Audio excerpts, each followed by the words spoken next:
Hi, Fancy Heather. Sexing it up. This is Fancy Jenna and Heather. Sexing it up, or I feel like I'm wearing one of the smocks from a hair salon. Yeah, but with a nice zip. You don't get the nice zip from the hair salon. In honor of upcoming Valentine's Day, we thought we'd sex it up a bit. Yeah, sexy. Spice it up. Spice it up for our partners. This is what they get. This is what they get. Us hanging out together looking really cute. Us at home wearing black. Yeah. Look out. Happy Valentine's week, month-ish. We celebrate all the holidays now. Yeah. Because You know what I found at Target? I went shopping right after like the Christmas thing when everything's like on sale. Because I love finding I found some of the most random things, but like so random, they made me smile and gave me joy. Like holiday toilet paper. That looks like it would actually shred your behind, but I thought it was really cute, so I got it, and I don't know what I'll do with it, but I just felt like it's going to be fun for somebody at some point. But I also they had the Valentine's Day stuff out, and there's these cookies that are my most favorite since I was a little kid, and they're you know those, I don't know the name of it, but they're like the animal crackers that are the pink and the white with the sprinkle things, but they had X's and O's for Valentine's Day, and I got a box of them, and I had a big master plan that I'm sending them out this week, but I have to get it done to my girlfriends. I thought it'd be fun to just like send a little bag of cookies and say, I love you. I'm thinking of you. Happy Valentine's Day. I appreciate you. one of the things I love about you is you lean into holidays so good. I love you do them. not like half-ass a holiday. I do not.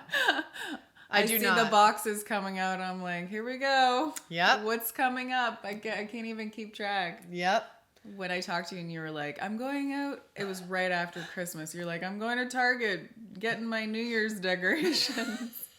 I did, and I hung like these, I don't know, whatever, fringe. It was like silver fringe across all our windows, and then I draped these like gold fringe tassels from the chandelier in the dining room, just for Bodie and the boys, you know, so that we could watch our RV porn on New Year's Eve with like fringe, and then popped these confetti things. Yeah. You're such a good mom. And like Halloween with the smoke machine and everything.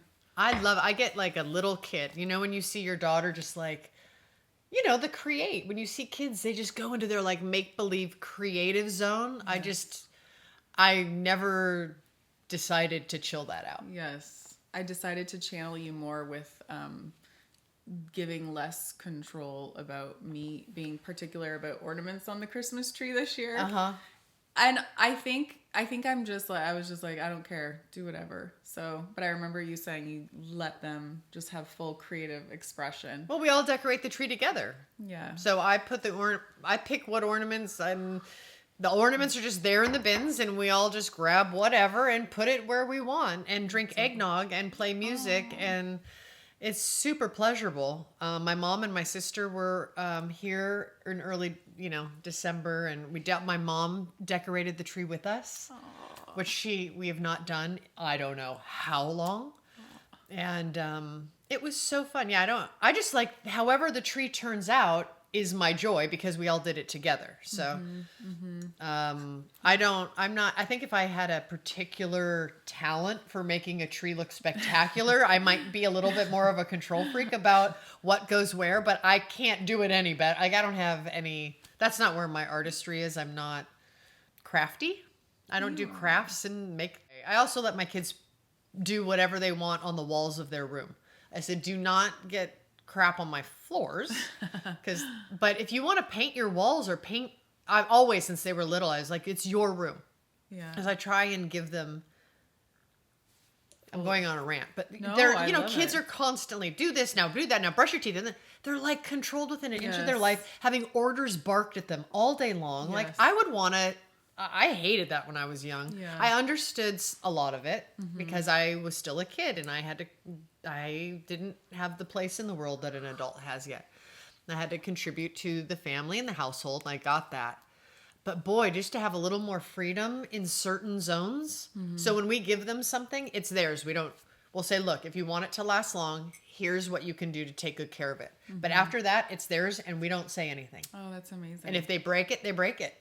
Since they were little, it's theirs, and it's ownership. And but yeah, I let them dig holes and have fun like that, because they're boys and they need to dig holes. That's just the way it is. And the pylons, like, it's full on. Oh yeah, he got the little like orange cones because it's a work zone. It feeds his imagination. He has such fun doing it. And we're homeschooling. Like, I gotta let them have some fun out there. We're just at their desks, you know, and I try and balance out. I have them play and do outdoor time in equal amounts to study time. So we'll do a subject for 45 minutes, and then they have outside time and a snack, and then we're back to it for the next subject. And, you know, it's tricky. Anyway, I now can't breathe because I just talked for so long. No. I have to catch my breath. As you can see in my daughter's play area, there's a lot happening. Yeah. When the laminator gets pulled out, you know things are getting oh yes, I love laminators. It's so fun. I know. She's always like, I'm gonna make these gifts. Well, today she was like, I'm gonna make these for Jenna. I'm gonna laminate. She's so awesome. Are you doing anything special for Valentine's Day since we're all dressed up? Okay, how about are you keeping it fresh with your partner, Heather? How about this? I'll just make a list of questions and you pick which one you would like to reply to. How are you dealing with getting along and keeping harmony when there's so much together time? Yes. How is humor in your relationship? Is it a thing? Humor's good. I'm not even going to talk about sex because that's something you'd have to bring up, and him not want to divorce you about the fact that I would make you talk about it. So there's a lot to deal with during a pandemic. Marriage is hard anyway, and then how are you? Because I people hear all about us on our Kicking and Screaming podcast, but I think sisterhood wise, how are you doing? I mean, you know me as a friend, and I like to think of myself as being funny. You are funny. And I feel bad because I feel like at home I'm just not as funny as I normally. I mean, there's still, I'll still make jokes and be silly, but when life gets heavy, I feel like that, you know, kind of, I don't know, playfulness goes out the window, and it makes me so sad because I'm like, I'm such a like lighthearted, fun person, and then it's like everything gets all serious, and then my family's like, wait, where's the, you know, the fun mom and the fun wife? But I've learned from you and Bodhi, like, fun is so important in a marriage, and it's amazing how even a moment of humor can snap you back to remembering why you're together and enjoying each other's company. I feel like when the world just feels so heavy, like it has felt again, it's like a muscle that's getting flexed all the time. I'm like, okay, we're good. A lot of lactic acid in these pandemic muscles, man. We got to stretch. I'm like, we're good. I don't need to flex this muscle anymore. But I would say like we carve out time to be like, oh, let's have fun, you know. Sounds like a weird jewelry commercial. Like, do you have like, hey, let's have fun time with our spouse at 6:00. It's fun We're time. Gonna stop arguing. Yeah. One thing we have gotten really good at is, you know, as things have gotten more stressful and kind of intense, it's just more serious topics to discuss, right? There is, for sure. So things have been heavier at times, but one thing we've gotten good at is recognizing that we're in this together and we've got each other's backs, and, you know, we can have disagreements, but the quicker we get to the other side of, you know, not harboring hostility towards one another or just being mean, because it's like, you know the person's always going to be there, so sometimes they're an easy target, right? It is, because you just know it's that unconditional love that you just make them the scapegoat, or, you know, it's so easy to just take for granted that they're there and loving you, and sometimes you can just, I don't know, the self-discipline goes away, and you just take out your grumpiness on the person closest to you. And that's the person you need to take care of the most, right? That's the person that you have to, it's like you're climbing a mountain together. You can't just turn and like kick them in the face because you're annoyed. You know, you have to like help and make sure you both can keep climbing the mountain. But yeah, I started going like, is it important? Like, this is the first thing when I have that reaction of like, I'll go, is it important?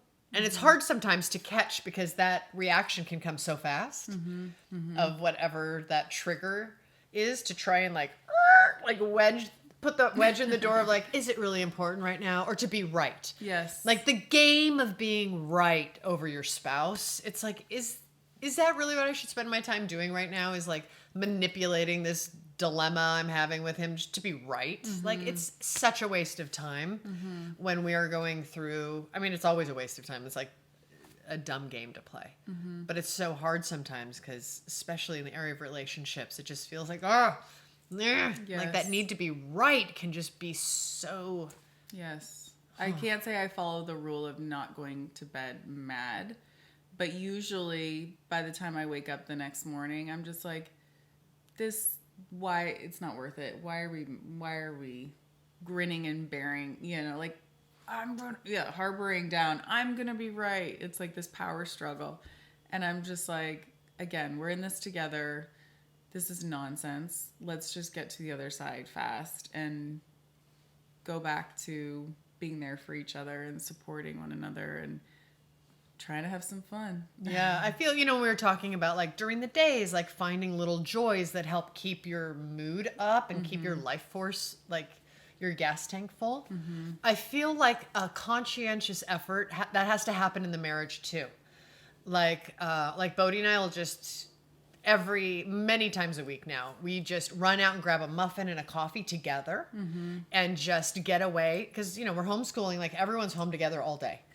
And, or definitely every week we have date night, but it's not fancy. It's just, let's go out for sushi or go grab a gluten-free pizza and go for a walk, or he and I do that. We we realize that really helps us. That's so good. Yeah, carving out that time. It doesn't have to be like all formal and precious. Yeah. It just like, let's go grab coffee. Let's just you and me in the car. Because the home can kind of feel like a pressure cooker at times. And especially when you're spending so much time together in the same environment, just physically leaving together. Obviously, we love our daughter, but when she's with us, it can be just this layer of stress at times. And we're focusing on her needs.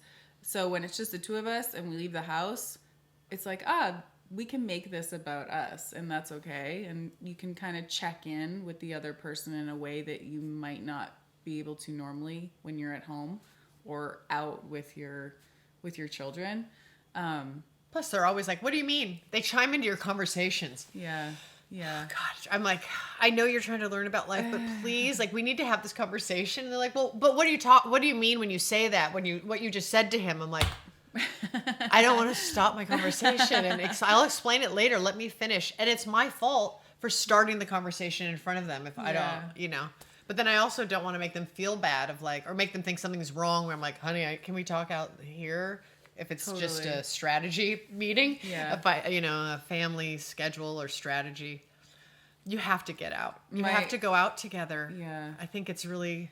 And I've learned to, like, depending whoever's watching, like how old your children are, my advice would be, as I'm sure you're aware, it's not like people always say, oh, when the kids go to bed. It's like when my daughter goes to bed, I'm so spent. The last thing I want to do is be like, oh, honey, how are you? And it can be simple that we could watch a show together. Sometimes for us, just watching a show together, even though we're not talking, it's like going to the movies. I mean, I haven't gone to the movies in ever, and we used to love doing that. And you're not talking, but you just feel this connection, and you're sharing something together that maybe you can talk about at a later date. But yeah, maybe just watching a show together, you connect, and if it's funny and you're laughing, that's helpful and healing. But I feel like those good kind of really good conversations, like the, getting back to the roots of who you are. Like, you got to get away from the noise. Childcare is a little bit hard right now with the virus and everything, and you want to be safe. So, we don't have family here. So it can be tricky at times, but... You can always be like, hey, Jenna, we we want to go grab dinner. Can Can she come hang with you guys while we go have dinner? As you said, though, it can really be simple, like just going to grab a muffin and a tea or something, and just that little escape can do so much good. Yes. Right? Yes. You know what I also started doing? Because Bodhi and I have been together 30 years, and so sometimes you forget to do the little things because you take for granted, right? You've just been together and you fall into a different habit or a flow. But I've been making a point in the morning when he wakes up, whoever wakes up, whatever, is I go and I give him a loving kiss and a big hug. Wow.